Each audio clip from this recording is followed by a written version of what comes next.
এমনি এমনি ঘুমাবেন না। ঘুমানোর আগে বিসমিল্লাহ বলে লাইটটা অফ করবেন, বিছানাটা বিসমিল্লাহ বলে ঝাড়বেন, ঠিক আছে?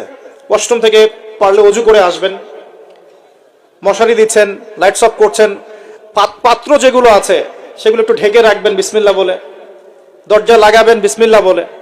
এরপর 3 বার পড়বেন সূরা ইখলাস একবার, সূরা ফালাক একবার, সূরা নাস একবার, পরে হাত একত্রিত করে ফু দিয়ে গা মাসাহ করবেন। এই কাজটা 3 বার করবেন।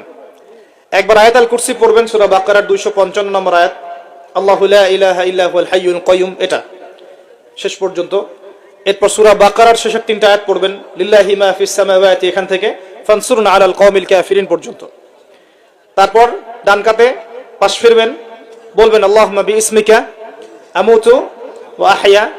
হাত নিবেন, হাতে গুনতে থাকবেন সুবহানাল্লাহ সুবহানাল্লাহ সুবহানাল্লাহ 33 বার, আলহামদুলিল্লাহ আলহামদুলিল্লাহ আলহামদুলিল্লাহ 33 বার, আল্লাহু আকবার আল্লাহু আকবার আল্লাহু আকবার 34 বার, ঘুমিয়ে যাবেন। এখন যদি আপনি 6 ঘন্টা ঘুমান, আপনি নবী সাল্লাল্লাহু আলাইহি ওয়াসাল্লামের সুন্নত অনুযায়ী ঘুমিয়েছেন, প্রত্যেক ঘন্টা ঘুমানোর জন্য আল্লাহ আপনাকে নেকি দিবেন ইনশাআল্লাহ। এমনি ঘুমালে নেকি হতো না, রেস্ট নেওয়া হতো। আমি একজন ব্যক্তিত্বের কথা বলছি, যার প্রতিটা কাজ অনুসরণ করলে ইনশাআল্লাহ জানা অনুযায়ী আমলটা হয়ে যাবে, আল্লাহর কাছে আমরা মাকবুল হব ইনশাআল্লাহ, পারা যাবে ইনশাআল্লাহ।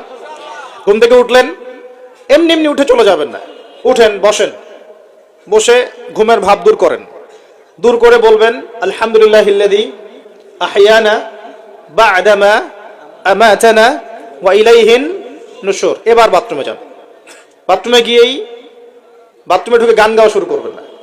বাথরুমে ঢুকেই বাম পা দিয়ে ঢুকবেন, ঢোকার সময় বলবেন বিসমিল্লাহ আল্লাহুম্মা ইন্নী আউযু বিকা মিনাল খুবসি ওয়াল খাবাইস। বাথরুমে কিন্তু জিন শয়তান থাকে।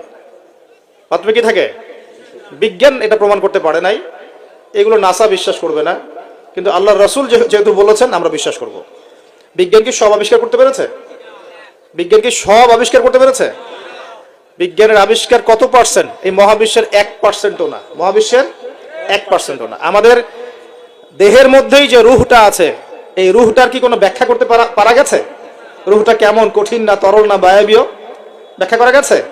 ইয়াসআলুনাকা আনির রূহ কুলির রূহু মিন আমরি রাব্বি ওয়া মা উতীতুম মিনাল ইলমি ইল্লা কলিলা। আল্লাহ পাক বলছেন, হে নবী, তারা তোমাকে রূহ সম্পর্কে জিজ্ঞাসা করে, আত্মা সম্পর্কে জিজ্ঞাসা করে, তুমি বলে দাও এটা তোমার রবের আদেশ মাত্র। রবের আদেশে এসেছে, আদেশেই চলে যাবে। আর এ বিষয়ে তোমাদেরকে বেশি জ্ঞান দেয়া হয় নাই। তাহলে এই জ্ঞান কি দেয়া হয়েছে আমাদেরকে? জ্ঞান দেয়া হয় না। আর জ্ঞান কি আমরা নিজেরাই প্রডিউস করি না আল্লাহ পাক জ্ঞান দেন? কোনটা? আল্লাহ পাক কি বলছেন? আল্লামাল ইনসানা মা লাম ইয়ালাম।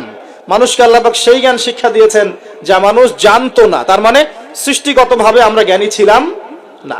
আদম আলাইহিস সালামকে সৃষ্টি করে আল্লাহ পাক কি করছেন? ওয়া আল্লামা আদামাল আসমা কুল্লাহা। আমি আদমকে সৃষ্টি করে তাকে সমস্ত নাম শিক্ষা দিয়েছি, আল্লাহ পাক বলছেন। তা আদম আলাইহিস সালাম কি সৃষ্টিগতভাবে জ্ঞানী ছিলেন, নাকি আল্লাহ পাক তাকে জ্ঞানী করেছেন? কোনটা?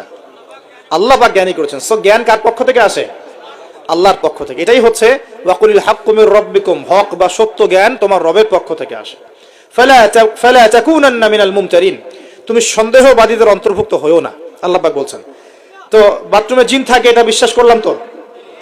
এবার দোয়াটা পড়লেন, এবার আপনি ইস্তেনজা সারলেন, তারপরে বের হওয়ার সময় বলছেন গুফরানাকা। কি বলছেন? গুফরান। আরেকটা দোয়া আছে, আলহামদুলিল্লাহিল্লাযী আযহাবা আনিল আযান ওয়া আফানি গুফরানাকা।